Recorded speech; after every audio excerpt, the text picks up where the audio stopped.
धर्म का मतलब होता है पूर्ण जानना। जिज्ञासा तो करो कम से कम। जहां जिज्ञासा ही नहीं वहां जानना कैसे होगा? एक आखिरी तल आता है जब जिज्ञासा भी छोड़ देनी होती है, पर शुरुआत तो जिज्ञासा से होगी। पूछो तो सही कि ये जो कुछ है वो क्या है। अब अभी जो CIR कोर्स होता है हमारा, वो संपन्न हुआ, वो इस बार पौराणिक कथाओं पे था। कृष्ण की, विष्णु की जो पौराणिक कथाएं हैं उन पर था। तो कथाएं बड़ी पेचीदा हैं, घुमावदार हैं, रंग बिरंगी है, पर उनका सार बड़ा स्पष्ट और प्रत्यक्ष है। जिन लोगों ने उस कोर्स को अटेंड किया उन्होंने कहा कि इस कथा का ये अर्थ था, ये तो हमें पता ही नहीं था, ये बचपन से हम सुनते आए हैं। बड़ी प्रचलित कथा है, अब कालिया नाग की कथा है। बोले हमें तो यही पता था कि यमुना में रहता था, लोगों को परेशान करता था, कृष्ण की गेंद चुरा ली, कृष्ण गए उसको मार पीट के गेंद वापस ले आए, तो हमें तो यही पता था। इसके इतने गूढ़ किंतु स्पष्ट और प्रकट आंतरिक अर्थ हैं, ये तो हमने कभी जाना नहीं। क्योंकि तुमने इसलिए नहीं जाना क्योंकि तुम पूछते ही नहीं हो कि नाग से भगवत्ता का क्या लेना देना, और ये कौन सा नाग है जिसकी हजारों पत्नियां भी रह रही हैं उसके साथ कालियादह में। तुम पूछते ही नहीं हो कि ये सब प्रतीक तो नहीं है, ऐसा तो नहीं कि ये सब कुछ और बताने के लिए कहा जा रहा है। तुम्हारी जिज्ञासा को ही मार दिया गया है, तुम्हारी धार को कुंठित कर दिया गया है, तुम्हारा मन कोई प्रश्न करने लायक ही नहीं बचा है। तुम डर गए हो, तुम्हें लगता है सवाल कर देंगे तो भगवान जी नाराज हो जाएंगे।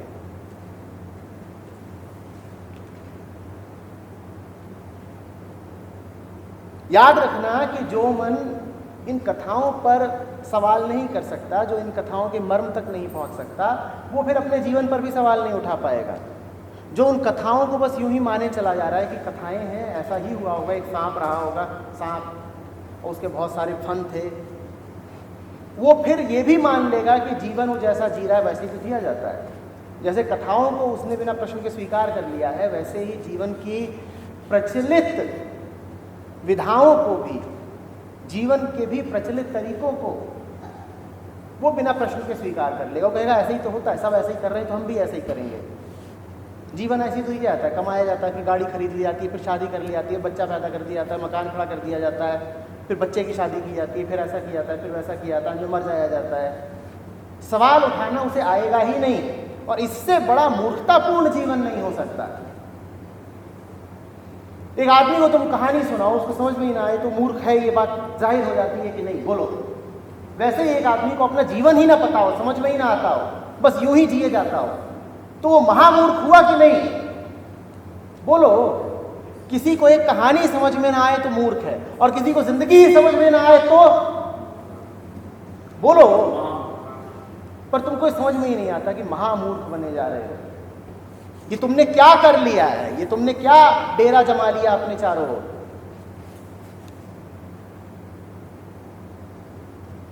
कहानी तो फिर भी कहीं शुरू होती है और खत्म हो जाती है। जिंदगी के साथ तो तुम खत्म होते हो और जिंदगी तुम्हारे ही साथ जाकर के खत्म होती है।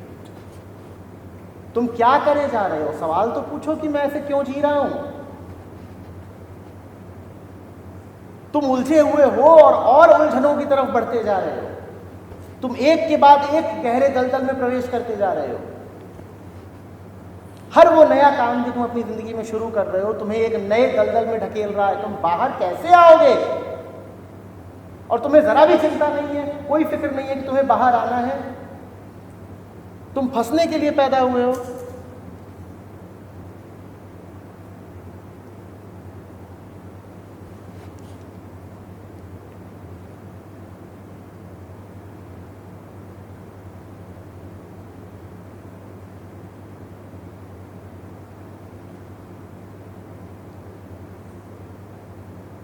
अधिकांशतः वो सब कुछ जिसको हम अपने जीवन का सुख और सार कहते हैं और कुछ नहीं है, हमारा नर्क है। पर हम में इतनी भी मेधा नहीं है, इतनी भी धार नहीं है कि हम ये बात देख पाए।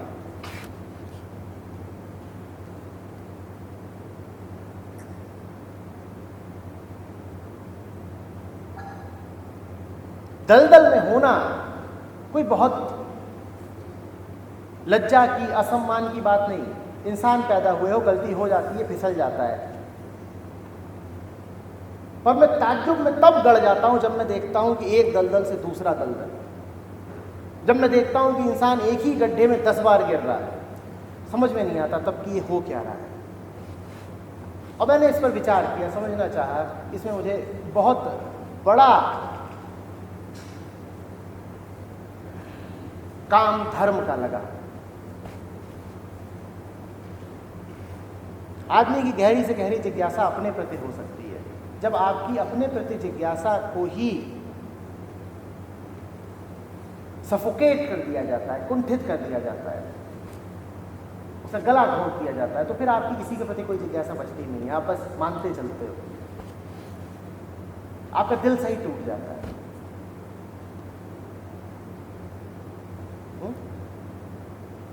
जैसे कोई बच्चा हो, उसने जो सबसे ऊंची से ऊंची चीज़ मांगी हो, उसको ना मिले, फिर आप उसको छोटी मोटी चीज़ें दिखाओ तो उसका उनमें मन नहीं लगता। वो कहता है देनी है तो दे दो, ना देनी हो ना दो।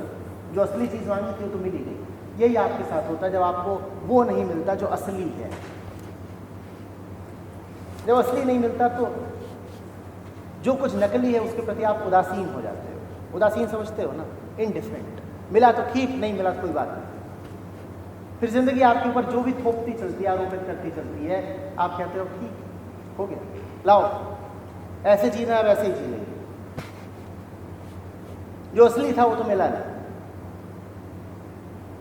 God is your primary love affair. When it fails then you are prepared to marry anybody.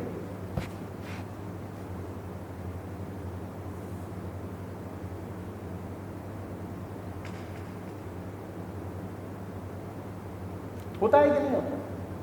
जिसको दिल से चाहा हो, जो पहली ख्वाहिश, पहली जुस्तजू हो, जब वो ना मिले तो आदमी कहता है अब जिसके पल्ले बांधोगे चलेगा, अब क्या फ़र्क पड़ता है, अब तो इधर जाएं तो इधर और उधर जाएं तो उधर, सब एक बराबर।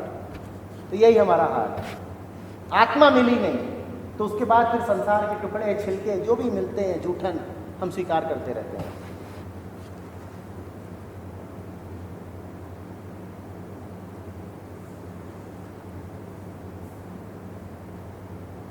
तो जो भाव ज़्यादातर लोगों में देखा जाता है कि वो आत्महंता होते हैं, अपने ही दुश्मन होते हैं, वो इसी कारण होता है। दिल टूट चुका होता है ना। जब आदमी का दिल टूट जाता है तो फिर वो अपनी भलाई की परवाह नहीं करता। हमारा दिल तोड़ दिया है, धर्म ने तोड़ दिया है दिल हमारा। हमें सबसे पहले ब्रह्म चाहिए था, सत्य चाहिए था, हमें वो मिला नहीं, हमें वंचित कर दिया गया। जब वो नहीं मिलता तो फिर एक घुटन में, एक नैराश्य में जीवन बीतता है। आदमी की ऊर्जा ही दम तोड़ देती है, गला घुट जाता है। फिर आदमी कहता है ठीक, मुर्दा समान हो जाता है।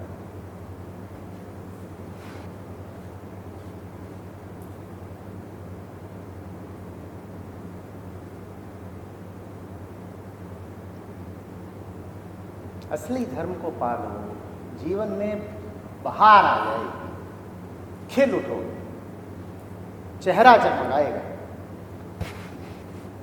योग तप जप से जो नहीं हो सकता वो आत्मा कर देगी।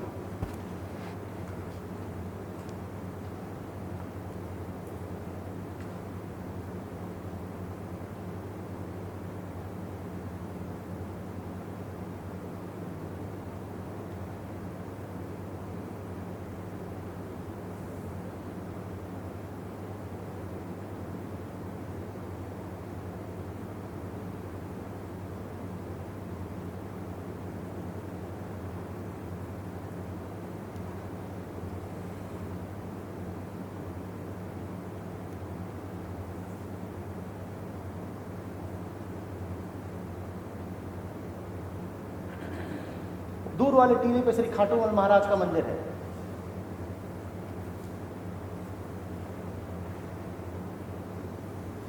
वहां मन्नत मांगने के लिए चुन्नी बांधनी होती है। बहु कमलेश जाना है।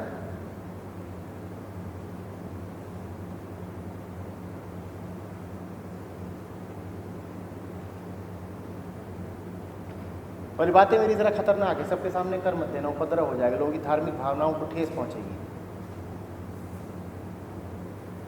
खाटूमल महाराज को हम भगवान के नहीं पूछते हैं, उनके बारे में आपने असंसदीय अशोभनीय बातें क्यों कर दी?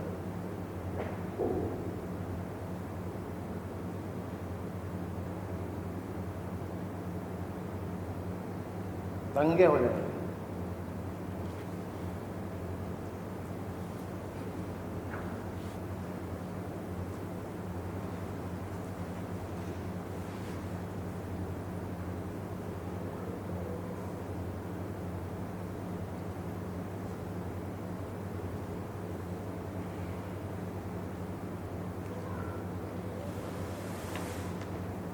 धर्म के मारे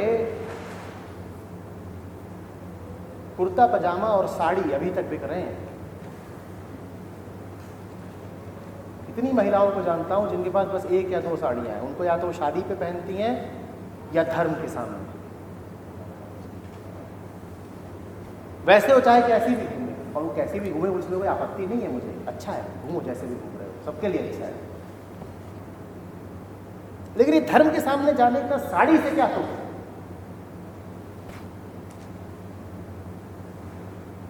या खतरा है तुम्हें कि मंदिर में घुस रहे हो तो पूरा ढक लो अपने आप को, यही सबसे ज्यादा खतरा है।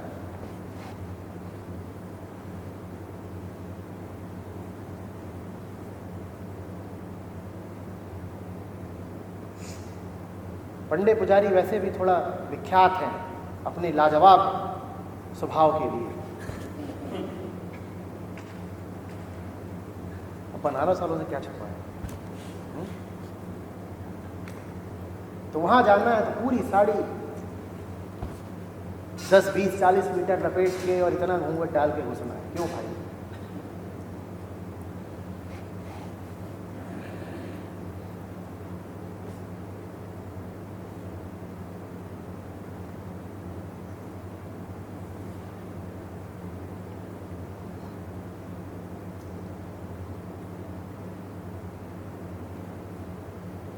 मुझे समझ में नहीं आता, दिवाली पर सारे मर्द कुर्ता पजामा क्यों पहनते हैं? तो कुर्ते पजामे का धार्मिकता से क्या लेना देना है?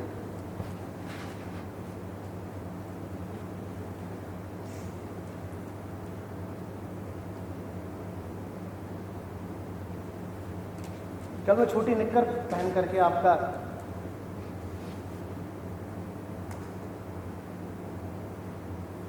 सत्र लेने आया तो मुझे टोका गया कि देखिए धर्म का मामला है, आप इतनी छोटी चड्डी में लोगों के सामने बैठ जाएंगे।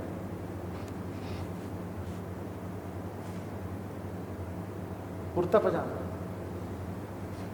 ये दिवाली पे कुर्ता पजामा क्यों? बताइए मुझे, मैं जानना चाहता हूं। क्योंकि कोई बड़ा गहरा रिश्ता लग रहा है। साड़ी और कुर्ता पजामा, इसका धर्म से क्या लेना देना? मंदिर में आप स्कर्ट पहन के क्यों नहीं जा सकते?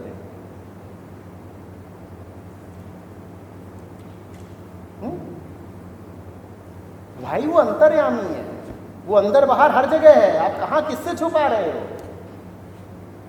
पर्दा नहीं जब कोई खुदा से, बंदों से पर्दा करना क्या? और यहां बंदे तो छोड़िए, आप खुदा ही से पर्दा करने जा रहे हो। सबसे ज्यादा पर्दा खुदा से ही है।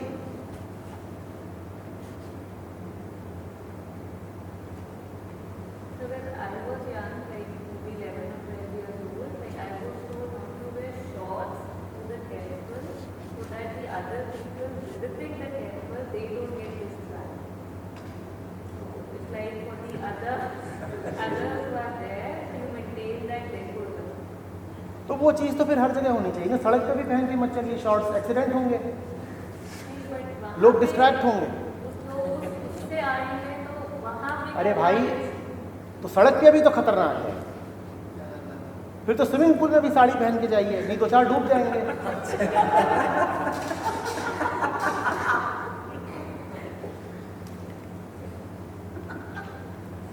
नहीं, सबसे खतरनाक तो फिर स्विमिंग पूल है ना, हाथ पांव चलाना बंद करके वो डूब ही गया, ले खत्म।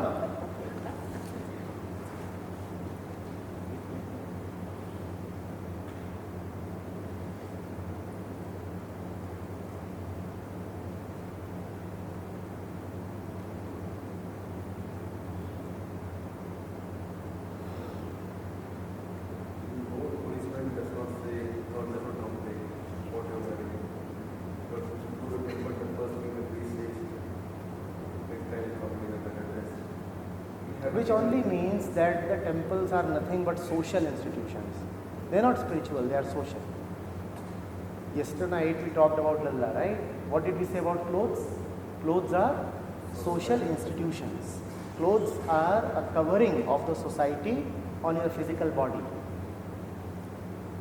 And if the priest is demanding that you wear clothes, he is in fact saying that you better come to a social place as a social man.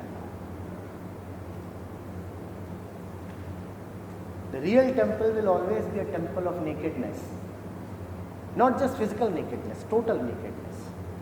Total nakedness means that you will even cast all your faces outside the temple. Not only your shoes, but all your masks, your entire personality would be deposited in the shoe room. And you will get a token. When you come out, then you can wear your face again. That is real nakedness, right?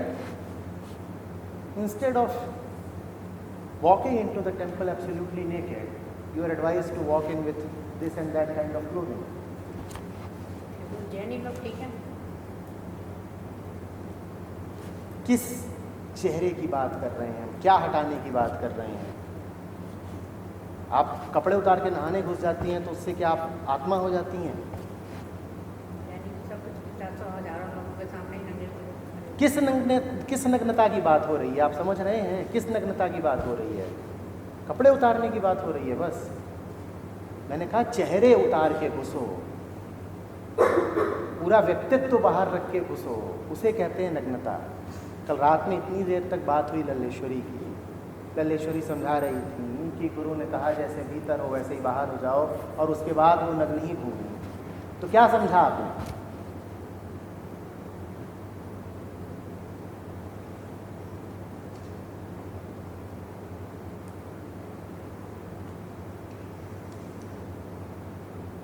जैसे भीतर हो वैसे बाहर हो जाओ, माने क्या कि भीतर आती कुलाती हो तो बाहर भी आते लटका के घूमो।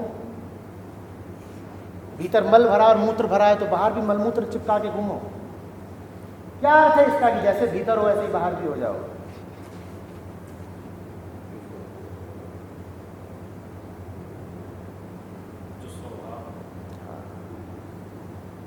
भीतर हो से अर्थ है आत्मा हो तुम, तो बाहर भी आत्मस्थ ही जियो।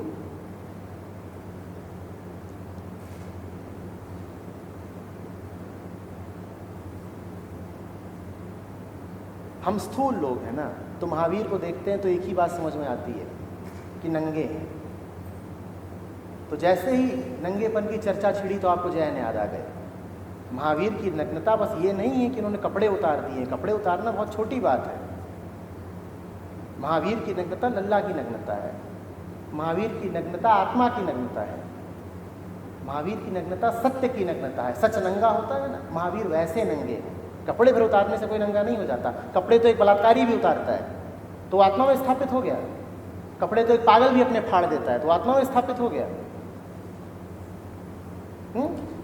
सुबह जब आप मल विसर्जन करने जाते हैं, मूत्र त्याग करते हैं तो कपड़े उतार देते हैं, तो तब आत्मा मूत्र रही होती है।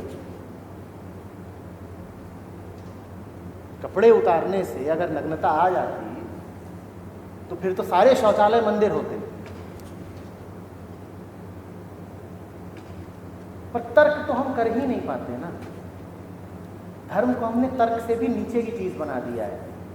तर्कातीत होना अलग बात होती है, और बुद्धि इतनी कुंठित हो जाए कि आप तर्क भी ना कर पाए, वो दूसरी बात होती है।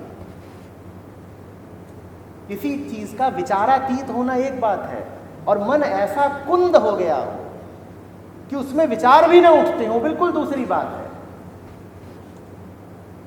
अति बुद्धि होना एक बात है कि बुद्धि के आगे निकल गए, और निर्बुद्धि होना दूसरी बात है। हमने धर्म को निर्बुद्धियों का अड्डा बना दिया है, तो जितने मूर्ख हैं वो सब धर्म की ओर भगे जाते हैं, और जितने लोग हैं जिनमें जरा मेधा है, समझदारी है, प्रज्ञा है, वो सब धर्म से अब इसीलिए कटे जाते हैं, विमुख हुए जाते हैं। अब जापान जाइए, वहाँ अधिकांश लोग अब बोलते हैं कि हमारा कोई धर्म ही नहीं है, हमें धर्म से कोई लेना देना नहीं। एथीस्ट की तादाद दुनिया में बढ़ती ही जा रही है। एथीस्ट समझते हो? अनीश्वरवादी। हम मानते ही नहीं कि कोई ईश्वर है, हमारा गॉड में कोई यकीन नहीं, ऐसों की संख्या बढ़ती ही जा रही है, इसीलिए बढ़ती जा रही है क्योंकि धर्म का अर्थ ही हो गया है मूर्खता। तो कहते हैं हमें धर्म से कोई लेना देना